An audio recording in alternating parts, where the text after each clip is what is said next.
Lanjut, Ibu. Kedengaran ya suara saya ya?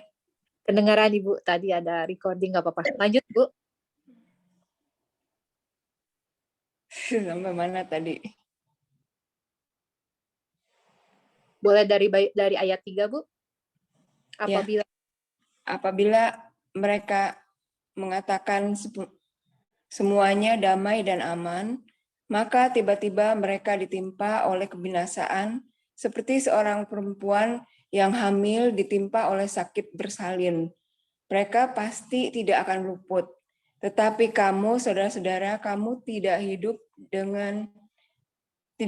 di dalam kegelapan, sehingga hari itu tiba-tiba mendatangi kamu seperti pencuri.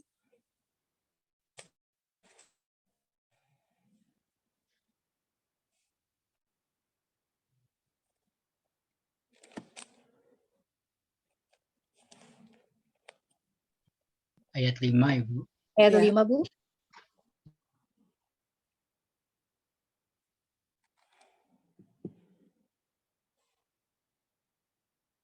Kamu semua adalah anak-anak terang dan anak-anak siang.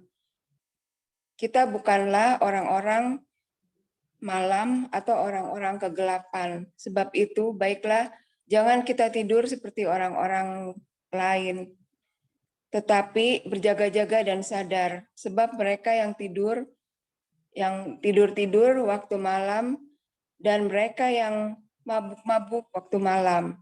Tetapi baiklah, tapi kita yang adalah orang-orang siang, baiklah kita sadar, berbaju sirahkan iman dan kasih, dan ketopongkan pengharapan keselamatan. Karena Allah tidak menetapkan kita untuk ditimpa murka, tetapi untuk beroleh keselamatan oleh Yesus Kristus Tuhan kita, yang sudah mati untuk kita, supaya entah kita berjaga-jaga, entah kita tidur, kita hidup bersama-sama dengan Dia. Karena itu nasihatilah seorang akan yang lain, dan saling membangunlah kamu seperti yang memang kamu lakukan. Terima kasih kepada Ibu Seroja untuk pembacaan Alkitabnya. Saya persilakan kepada Bapak Willy untuk boleh membawakan perenungan firman Tuhan hari ini. Ya, terima kasih Bu Mage kesempatan yang diberikannya. Ibu Bapak, sebelum kita mendengar firman Tuhan, kita tundukkan kepala dulu, kita berdoa. Tuhan Allah Bapa di surga, kami mengucap syukur untuk kesempatan berhimpun dalam persekutuan wilayah gabungan. Saat ini kami rindu mendengarkan firman Tuhan. Tuhan pakai hamba-Mu untuk menyampaikan kebenaran firman Tuhan. Mohon pertolongan Allah Roh Kudus agar kami dapat belajar dan memahaminya, serta mampukan kami melakukan dalam kehidupan sehari-hari. Terima kasih Tuhan, kami berdoa mengucap syukur di dalam nama Tuhan Yesus Kristus. Amin.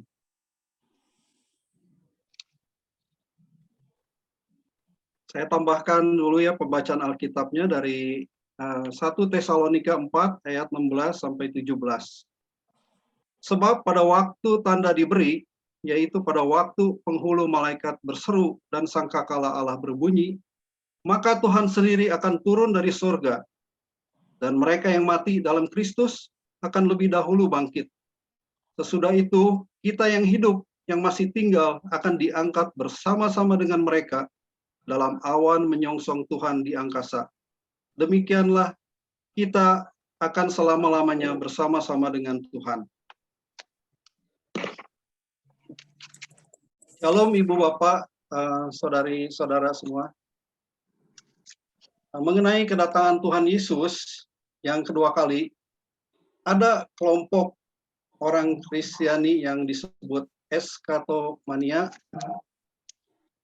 atau mereka yang gemar membicarakan bahkan sampai meramal kapan kedatangannya. Namun ada juga kelompok eskatofobia, yaitu mereka yang tidak suka membahas topik ini, tidak peduli dan mengabaikan setiap kebenaran yang berkenaan dengan kedatangan Kristus yang kedua kali. Namun dengan jelas Alkitab menegaskan bahwa suka atau tidak suka, Kristus akan datang untuk kedua kalinya. Dan mengenai jemaat Tesalonika, ya saya tidak membicarakan mereka ini masuk kelompok eskatomania kah atau eskatofobia. Ada keinginan tahuan jemaat Tesalonika tentang petunjuk mengenai waktu atau kapan yang sangat besar, sehingga mereka sering kali bertanya-tanya. Bahkan ada jemaat yang tidak mau bekerja karena berpikiran bahwa Kristus akan segera datang. Kita dari 2 Tesalonika 3 ayat 11 mengatakan, kami katakan ini karena kami dengar bahwa ada orang yang tidak tertib hidupnya dan tidak bekerja, melainkan sibuk dengan hal-hal yang tidak berguna. Perikop yang baru kita baca ini merupakan sambungan dari pasal 4 ayat 13 sampai 18 yang Bapak, Ibu, Saudara-saudari yang sudah dengar ya dalam renungan di Persekutuan Wilayah bulan lalu yang memberitakan mengenai kedatangan Tuhan yang kedua dan keadaan mereka yang sudah meninggal. Nah, di perikop ini ada beberapa poin yang Rasul Paulus ingin ingatkan dan arahkan kepada jemaat Tesalonika. Yang pertama, kapan sih kedatangan Kristus yang kedua kali itu? Nah, Rasul Paulus tidak memberitahukan atau tidak menuliskan kedatangan Tuhan itu kapan terjadi. Mengapa demikian? Karena hanya Tuhan yang tahu, dan itu adalah masa yang ditetapkan Tuhan. Di dalam Matius 24 ayat 36, Tuhan Yesus berkata, tetapi tentang hari dan saat itu, tidak seorang pun yang tahu. Malaikat-malaikat di surga tidak, dan anak pun tidak. Hanya Bapa sendiri. Nah, Paulus menggambarkan kedatangan hari Tuhan itu seperti pencuri. Ada kata sepertinya ya, seperti, bukan sebagai. Artinya bisa tiba-tiba dan tidak bisa diperkirakan waktunya. Kita tidak boleh lengah. Di Wahyu 16 ayat 15 menegaskan hal ini. Lihatlah, aku datang seperti pencuri. Berbahagialah mereka yang berjaga-jaga dan memperhatikan pakaiannya, supaya ia jangan berjalan dengan telanjang dan jangan kelihatan kemaluannya. Orang yang tidak mengenal Allah, tidak percaya Kristus, menyangka semua dalam kondisi damai dan aman. Hal ini membuat orang-orang lengah, tidak memikirkan keselamatan dalam Kristus. Kata damai yang Paulus gunakan berasal dari kata Yunani eirin, yang artinya kemakmuran. Nah, di saat orang lengah dalam damai atau kemakmurannya, sedang menikmati kesibukan kerja dan kesuksesannya tanpa Tuhan, akan kecolongan. Mereka akan mengalami kebinasaan. Mereka akan ditimpa kebinasaan seperti seorang perempuan hamil yang ditimpa oleh sakit bersalin. Mereka tidak akan luput. Ada seorang ibu yang pernah melahirkan mengatakan, ini mengenai ini ya, kondisi sakit bersalin itu. Katanya, sungguh tidak pernah bisa diduga sebelumnya. Kapan hari kelahiran itu tiba dan bagaimana sakitnya melahirkan. Meski sebelumnya sudah ada gambaran-gambaran. Jadi maksudnya tidak akan ada cara menghindar dari kesakitan, kengerian, ataupun hukuman pada hari kedatangan Kristus. Tidak ada tempat di mana orang-orang yang melakukan kejahatan dapat bersembunyi. kita nggak bisa bilang nanti pada saat kedatangan Tuhan itu, Tuhan jangan datang dulu ya, ini saya belum sempat bertobat nih. Nah, poin yang kedua yang Paulus ingin sampaikan adalah mengenai anak-anak terang. Tadi ya kita sempat baca ada anak-anak terang, ada anak siang, versus orang-orang kegelapan. Orang-orang percaya yang adalah anak-anak Tuhan, ya Paulus menyebut dalam beberapa ayat tadi, saudara-saudara atau kamu, ya, tidak hidup dalam kegelapan tetapi dalam terang. Juga bukan anak malam tetapi anak siang. Sedangkan orang-orang kegelapan atau malam adalah orang-orang yang tidak mau percaya atau tidak mau beriman kepada Kristus. Paulus menyebut mereka, berarti mereka tidak percaya datangnya akan hari Tuhan. Sehingga hidup semaunya sendiri, tanpa perlu berjaga-jaga. Orang yang tidak berjaga-jaga tidak siap ketika kejutan itu datang. Bila kita kembali tadi ya ke ilustrasi pencuri atau wanita melahirkan, meski sama-sama kedatangan pencuri dan mengalami sakit melahirkan, orang-orang yang mempersiapkan diri atau berjaga-jaga akan berbeda dalam menghadapinya. Bagi orang-orang kegelapan, ya, adalah orang-orang yang melakukan berbagai kejahatan dan kesesatan. Semuanya atau apa yang mereka lakukan itu mendatangkan murka Allah. Ketika hari Tuhan datang, akan menerima kebinasaan atau hukuman. Kita bisa baca dari Efesus 5 ayat 3-6.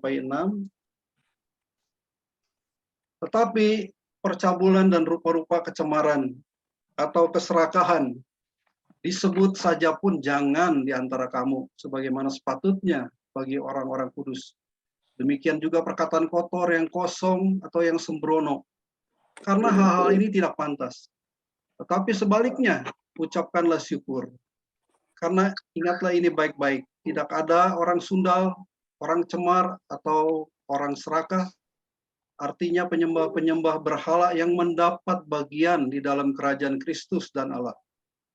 Janganlah kamu disesatkan orang dengan kata-kata yang hampa. Karena hal-hal yang demikian mendatangkan murka atas orang-orang durhaka.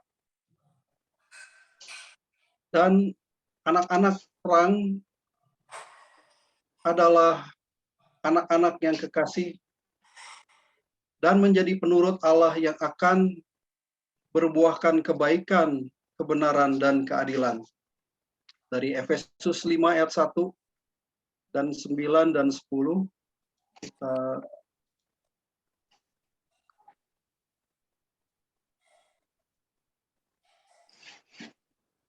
Efesus.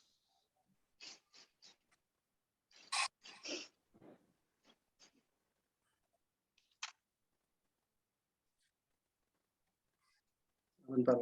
Efesus 1, sebab itu jadilah penurut-penurut Allah seperti anak-anak yang kekasih. Karena terang hanya berbuahkan kebaikan dan keadilan dan kebenaran. Dan ujilah apa yang berkenan kepada Tuhan. Poin berikutnya adalah sikap kita menyambut kedatangan Kristus. Yang tadi sudah kita ungkapkan, pertama, jangan bertanya-tanya kapan hari Tuhan atau kedatangan Kristus yang kedua kalinya. Yang kedua adalah berjaga-jaga dan sadar. Menurut Kamus Besar Bahasa Indonesia, arti kata berjaga-jaga adalah tidak tidur semalam suntuk. Ya, contoh zaman dulu apabila raja mengawinkan anaknya, orang berjaga-jaga 40 malam namanya. Arti lainnya adalah dari berjaga-jaga adalah bersiap-siap, mengamati, mengawasi. Berjaga-jaga dalam bahasa Yunani adalah Gregorio, artinya tidak tidur, waspada, hidup. Kalau arti sadar di kamus adalah insaf, rasa, tahu dan mengerti. Dalam bahasa Yunani adalah nepo, yang berarti menguasai diri, berpikiran tenang. Saya ambil kata-kata Yunani karena Tesalonika masuk wilayah Yunani ya. Nah, dalam berjaga-jaga, jangan tidur seperti orang-orang lain. Ya tentunya yang dimaksud ini bukan berarti kita nggak boleh tidur sama sekali ya. Lebih kepada artinya ini tidak boleh bermalas-malasan, harus menggunakan waktu sebaik mungkin. Ada saatnya untuk tidur, ada saat untuk bekerja.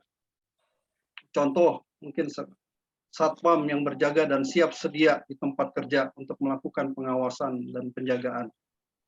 Ya, ini contoh yang di satu sisi dia sebagai karyawan bekerja dan di sisi yang lain dia mengadakan pengawasan atau penjagaan.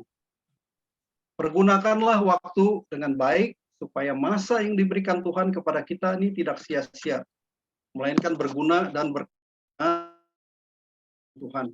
Dan ayat ini juga, ayat 6 ya, memberi pengertian supaya kita tetap waspada baik pada waktu tidur maupun pada waktu kita sedang bekerja.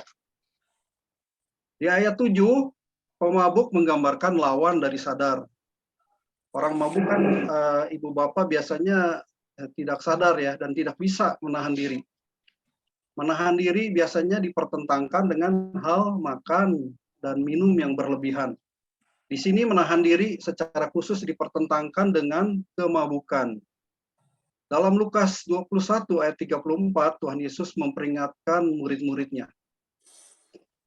Jagalah dirimu, supaya hatimu jangan syarat oleh pesta pora dan kemabukan, serta kepentingan-kepentingan duniawi, dan supaya hari Tuhan jangan tiba-tiba jatuh ke atasmu seperti jerat.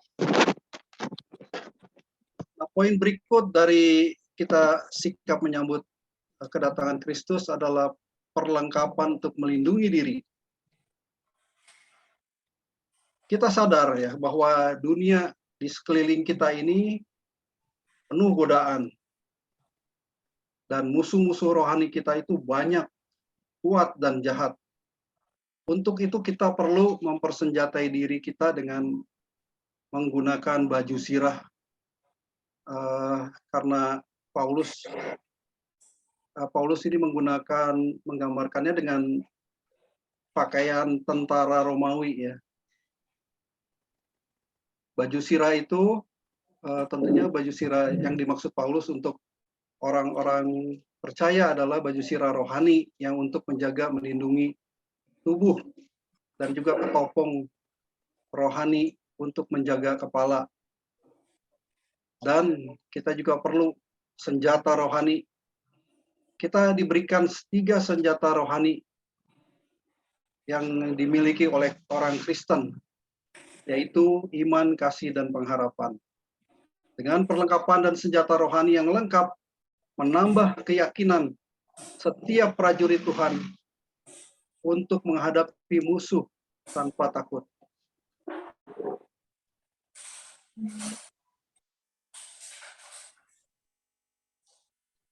Nah, ini ada ininya nih.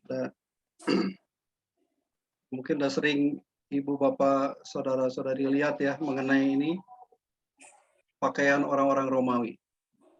Atau ini ketopong dan juga baju zirah dan senjata yang biasa dipergunakan oleh tentara Romawi. Oke ya, poin berikutnya adalah bersyukur beroleh keselamatan oleh Yesus Kristus. Ibu bapak, saudari-saudara, mungkin pernah bertanya ya, kita sudah percaya nih kepada Tuhan, tapi kan kita masih selalu berbuat dosa. Nah, apakah kalau Tuhan datang, kita ini akan ditimpa murka?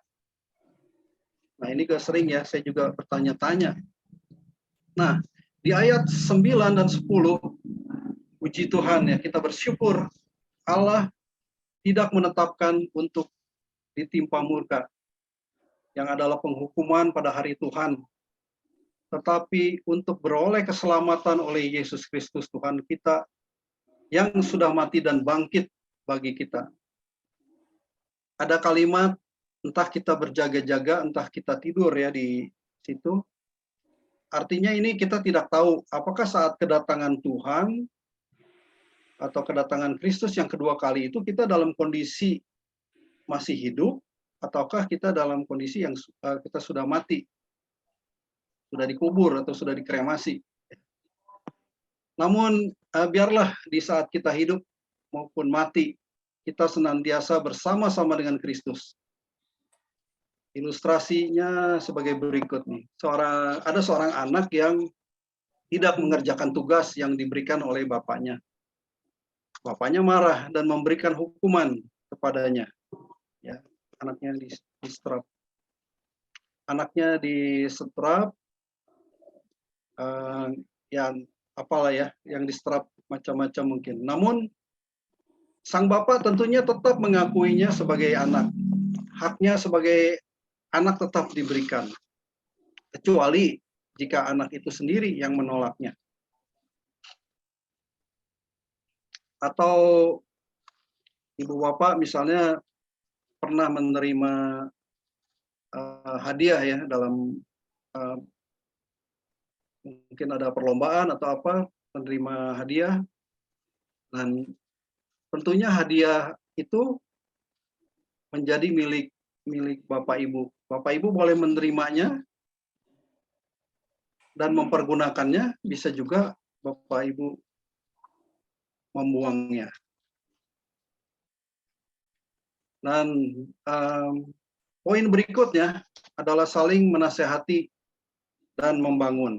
Jemaat Tesalonika diajak oleh Rasul Paulus untuk saling menasehati dan membangun satu sama lainnya, sehingga dengan demikian dapat meningkatkan pertumbuhan dan kedewasaan rohani jemaat di Tesalonika. Meski bagaimanapun kesusahan yang mereka alami, mereka harus tetap senantiasa saling menguatkan satu sama lainnya. Selain itu, di sini juga terselip ya satu pujian yang sungguh-sungguh dari Paulus kepada jemaat, yakni ada kalimat ini nih, seperti yang memang kamu lakukan. Jadi di sini Paulus tidak hanya menasihati jemaat untuk berbuat ini dan itu, tapi ia juga memuji mereka atas apa yang telah mereka lakukan, yang mencerminkan kehidupan seorang Kristen yang sejati. Nah, yang berikutnya setelah kita membahas tadi ya sikap menyambut kedatangan Kristus, lalu apa aplikasi perikop ini bagi kita? Hal yang terpenting saat ini untuk orang-orang Kristen, ya terutama yang saat ini ya kita ada di persekutuan wilayah 4, 7, 10, 11, untuk dipahami adalah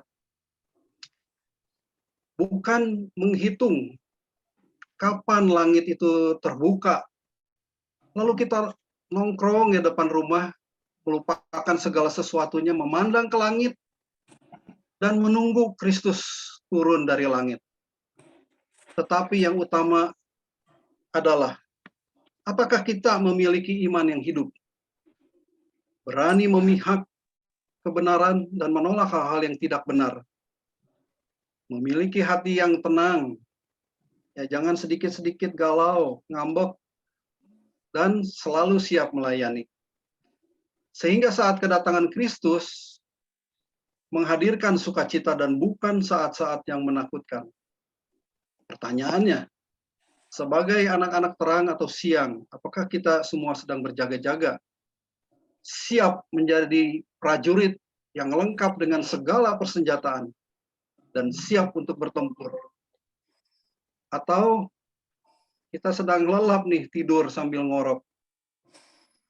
Masalahnya, ibu bapak sudah terlambat mau belajar untuk ujian, kalau kertas ujiannya sudah ada di depan mata kita, sudah ada di meja kita.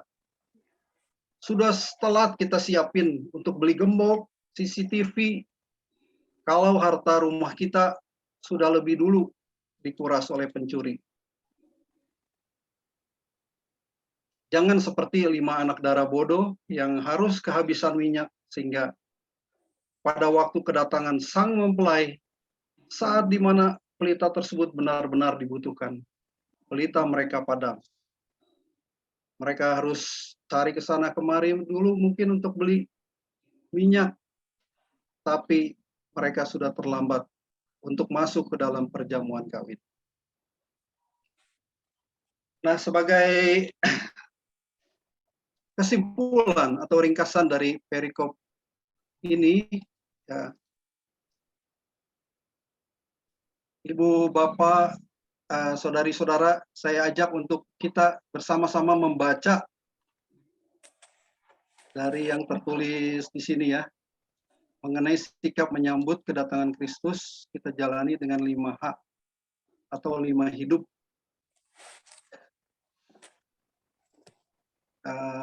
Nanti di ini juga ya, satunya kita baca, duanya kita baca, tiga gitu, dan seterusnya ya. Mari Ibu Bapak, saudari-saudara, kita baca bersama-sama. Sikap menyambut kedatangan Kristus kita jalani dengan 5H, 5 hidup ya. 1, hidup tanpa bertanya-tanya kapan kedatangan Kristus. 2, hidup siaga, berjaga-jaga dan sadar. 3, hidup semangat, berkarya dan melayani. 4, hidup bersyukur sebagai anak-anak terang. 5, hidup mengasihi, saling menasihati dan membangun. Kiranya sikap hidup kita dalam menyambut kedatangan Kristus berkenan di hadapan Allah dan menjadi kemuliaan bagi namanya. Tuhan memberkati kita sekalian. Amin. Amin. Terima kasih untuk renungannya kepada Bapak Willy ya, yang benar-benar menguatkan kita ya. Bapak Ibu sudah tahu ya, sikap hidup untuk menyambut kedatangan Kristus 5H ya. Jangan tanya-tanya, hidup jangan nanya-nanya, terus apa lagi tuh 5 ya Ibu, Bapak Ibu ingetin. Nah, kita semakin dikuatkan bagaimana kita harus menjalani kehidupan kita. Kita tetap melakukan apa yang menjadi tugas dan tanggung jawab kita ya Bapak Ibu ya. Kita tetap melakukan apa yang menjadi kehendak Tuhan di dalam kehidupan kita dengan sepenuh hati. Nah, Bapak Ibu, ya saya akan masuk ke dalam pengumuman warta wilayah ya Bapak Ibu ya. Saya mungkin persilahkan kepada ketua wilayah. Oke, sorry. 1, yang pertama, untuk penata layan persekutuan gabungan. Jadi persekutuan gabungan wilayah 4, 7, 10, dan 11 ini akan diadakan kembali bulan depan, hari Jumat tanggal 16 September 2022. Catat ya Bapak Ibu, Jumat. Nah, temanya sikap hidup orang percaya. Nah, renungan akan dibawakan oleh saudari kita Dwina Warman. Wah, sudah lama saya juga tidak bertemu beliau ya. Dan kemudian liturgosnya dari wilayah 11. Nah, ya, catat tanggalnya ya Bapak Ibu ya. Nanti minggu depan kita bersekutu sama-sama lagi. Oke. Nah, untuk warta wilayah saya persilakan mungkin kepada ketua-ketua wilayah dari 4, 7, 10, dan 11. Bila ada hal yang ingin disampaikan berkenaan dengan kegiatan-kegiatan wilayah, saya persilakan. Yang merasa perlu menyampaikan boleh raise hand, nanti kita akan spotlight. Dari ketua wilayah ya. Wilayah 4 belum ada pengumuman. Oke, wilayah 4 belum ada. Wilayah 7? Sama, wilayah 7 juga belum ada ya. Oke, belum ada. Wilayah 10?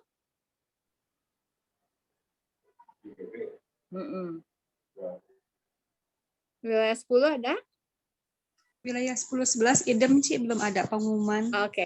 Jadi tidak ada pengumuman khusus ya dari wilayah-wilayah. Terima kasih kepada ketua-ketua wilayah yang sudah selalu boleh mengkoneksikan semua anggota wilayahnya ya. Kita boleh beri tepuk tangan buat mereka semua ya. Oke, dan hari ini juga di bulan ini selain kita memperingati hari kelahiran kemerdekaan bangsa kita ya, ternyata kita juga mau memperingati, mau memberikan selamat nih kepada teman-teman kita yang berulang tahun di bulan Agustus ya. Saya lihat ada banyak sekali ya yang berulang tahun. Kita mau nyanyiin sama-sama buat mereka.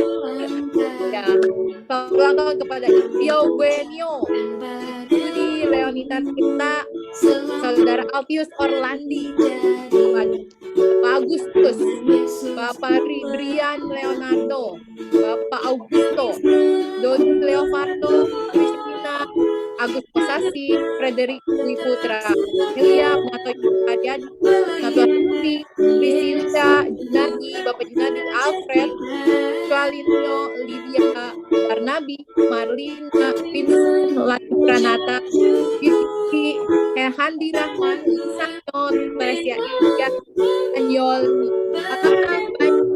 yang ulang tahun. Kita ucapkan selamat ulang tahun buat semuanya. Tuhan Yesus memberkati. Semoga di usia yang bertambah ini Tuhan akan dalam hati kita semua, dan Tuhan akan terus menyertai langkah kehidupan yang berulang tahun ya. Saya kembali mengucapkan selamat buat semuanya. Oke. Nah, Bapak Ibu, kita akan masuk ke dalam doa syafaat. Doa syafaat kita akan mendoakan beberapa pokok doa. Kita sama-sama bersatu hati. Nanti doa ini akan dipimpin oleh Bapak Iwa. Saya persilakan kepada Bapak Iwa. Ya, terima kasih Bu Mage. Ya. Selamat malam Bapak-Bapak semua, Bapak Ibu semua. Mari kita bersatu dalam doa syafaat. Bapa kami yang ada di dalam surga, berulang kali kami datang ke hadapan-Mu, Bapak. Kami mohon tangan kuasa-Mu untuk saudara-saudara kami yang sedang mengalami sakit atau sakit naun, baik yang dirawat jalan maupun dirawat inap di rumah sakit. Terutama untuk saudari kami, Rianti, yang mamanya sedang sakit. Tolong jamah mereka, Tuhan. Bapak, kami juga mendoakan untuk Bapak Jinadi, Bapak Iskandar, dan juga yang lain yang mungkin kami tidak tahu. Kiranya Engkau memberikan kesembuhan bagi mereka melalui dokter, perawat, dan juga obat-obat yang diberikan. Sembuhkanlah mereka, Bapak, dengan tangan kuasa-Mu. Bapak, kami juga berdoa bagi mereka yang sedang mencari pekerjaan. Berikanlah pekerjaan yang layak untuk mereka pada saat ini. Bapak, kami juga mendoakan untuk persiapan persidangan Majelis Sinode Gereja Kristus yang ke-61 yang akan dilaksanakan pada esok hari, Sabtu, tanggal 20 Agustus 2002, yang bertempat di daerah Sentul. Kiranya Engkau juga jamah mereka satu persatu, dari sehatnya cuaca, peserta, dan panitia, dan juga tim peninjau, supaya apa yang mereka kerjakan dapat berjalan dengan lancar dan berguna bagi kami semua. Bapak, kiranya doa kami ini yang kurang sempurna dan kurang kami alaskan dalam tangan anak-Mu saja, Tuhan kami Yesus Kristus, anak yang tunggal Tuhan kita. Amin. Amin. Terima kasih Bapak Iwa. Sama-sama. Kita sudah menaikkan doa-doa syafaat kita ya. Kita percaya Tuhan yang akan selalu menyertai kita semua. Nah Bapak Ibu, tadi kita sudah mendengarkan firman Tuhan yang benar-benar disampaikan dengan sangat baik ya sama Bapak Willy. Nah, kita siap-siap di dalam kehidupan kita ke depannya nih ya. Setelah kita mendengarkan firman Tuhan, kita tahu bagaimana kita harus berjalan dengan Tuhan Yesus sampai akhir kehidupan kita. Ya, mari kita sama-sama menaikkan pujian kita ya Bapak Ibu.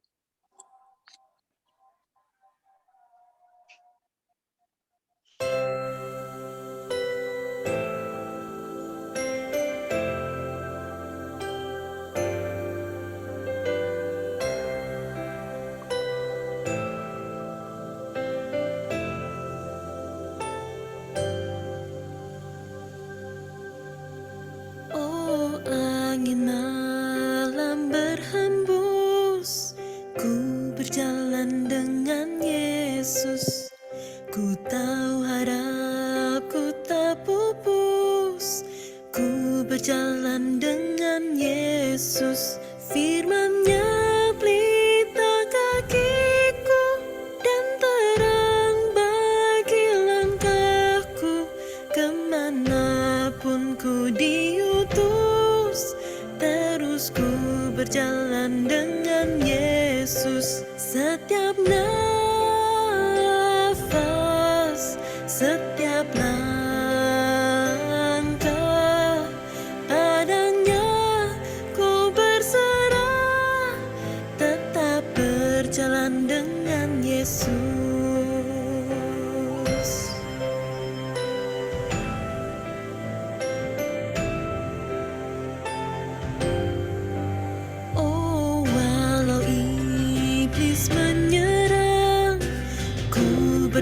berjalan dengan Yesus.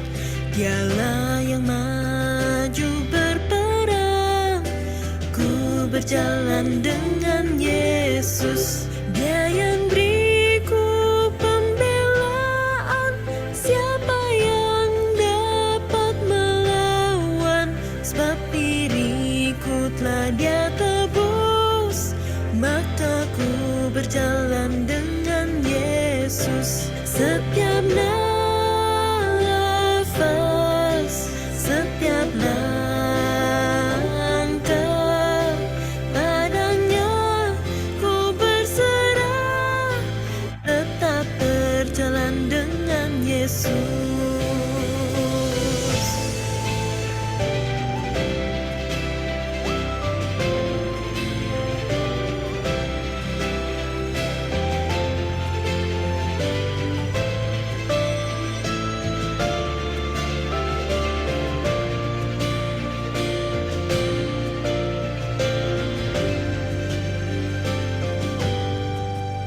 Oh, hingga menutup mata, ku berjalan dengan Yesus.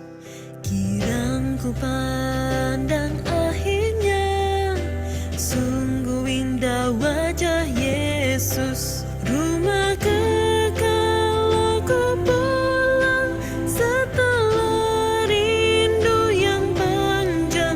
Selamanya ku nyanyikan, Yesusku telah pimpin sepanjang jalan. Setiap nafas, setiap langkah padanya ku berserah. Tetap berjalan dengan Yesus. Setiap nafas, setiap langkah padanya ku berserah. Tetap berjalan dengan Yesus. Padanya ku berserah. Tetap berjalan dengan Yesus.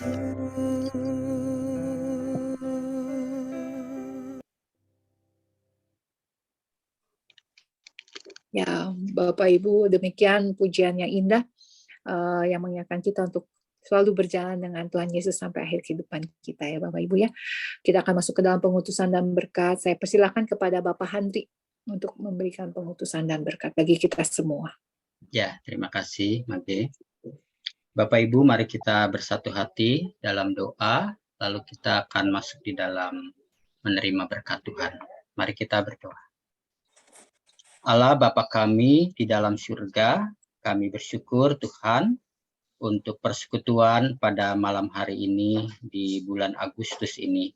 Kami sungguh bersyukur untuk berkat-berkat yang Tuhan curahkan, baik melalui kehadiran setiap kami, pujian yang kami naikkan, pesaksian, terlebih lagi dengan firman Tuhan yang telah menyapa kami, mengingatkan kami bahwa Kristus pasti datang, tetapi kami tidak tahu kapan. Tetapi kami diingatkan untuk selalu berjaga-jaga dan siap sedia untuk menyambut kedatangan Kristus. Mampukan kami dengan Roh-Mu yang kudus untuk menjalani kehidupan, hidup berjaga-jaga, bersyukur, dan berkarya di dalam pimpinan Tuhan. Terima kasih Bapa di dalam surga.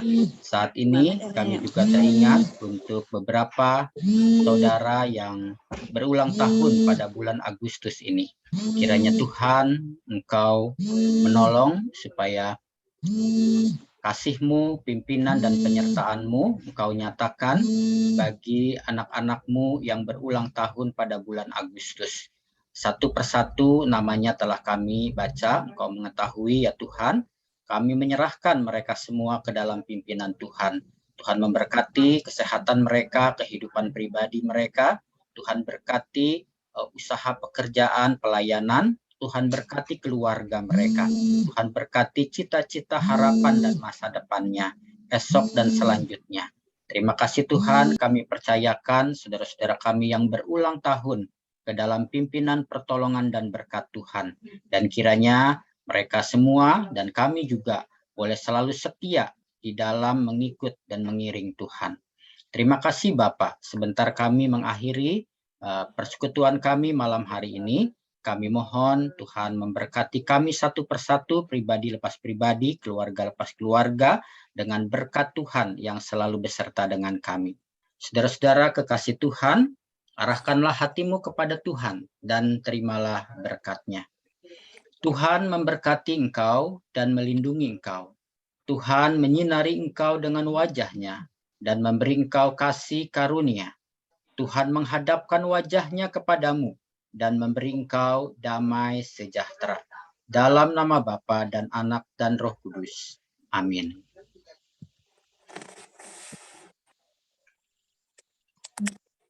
Amin. Terima kasih kepada Bapak Hendrik.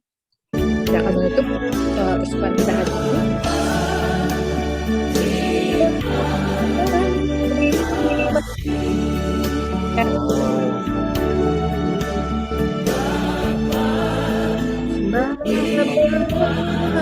Terima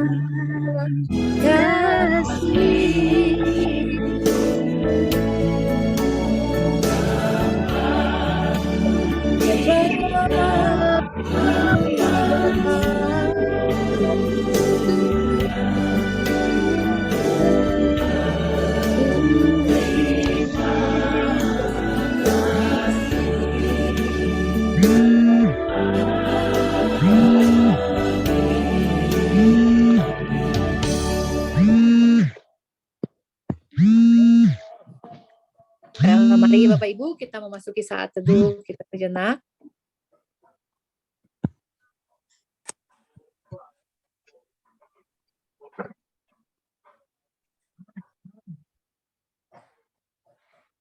Selamat sore.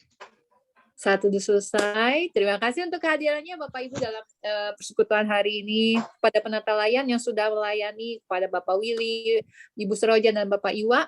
Terima kasih untuk pelayanannya. Terima kasih semuanya. Kita sampai bertemu lagi bulan depan ya. Dicatat tanggalnya tanggal berapa Bapak Ibu? Tanggal 16. Tanggal 16. Diajak lagi temannya yang lain untuk bisa bersekutu bersama-sama. Tuhan Yesus memberkati Pak Andri. Ya, terima kasih Mage. Terima kasih. Malam semuanya. Terima kasih Mage. Terima kasih. Ibu Seroja. Pelayanan untuk hari ini Tuhan memberkati. Mau difotoin Sampai ketemu bulan depan. Bapak Ibu Ya. mau difotoin nggak sama saya? Oh, boleh. Silakan. Fotoin ya. Tapi mungkin hanya beberapa scene ya, sebentar ya. Fotoin. Ya. Bentar, siap ya Bapak Ibu, tunggu. Maaf tadi internet saya kredit jadi nggak kacau tadi awal. Enggak kok Pak Andri. Oke. Ya. Siap ya, tunggu 1, 2. Wah, halaman kedua ya. Sebentar.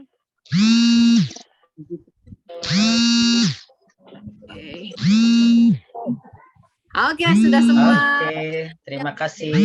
Terima kasih ya Mage. Bye. Tuhan berkati. Sampai Itu ketemu. suaranya ditante kecil, Pak. Suaranya ditante Saya kecil. tutup ya Bapak Ibu ya.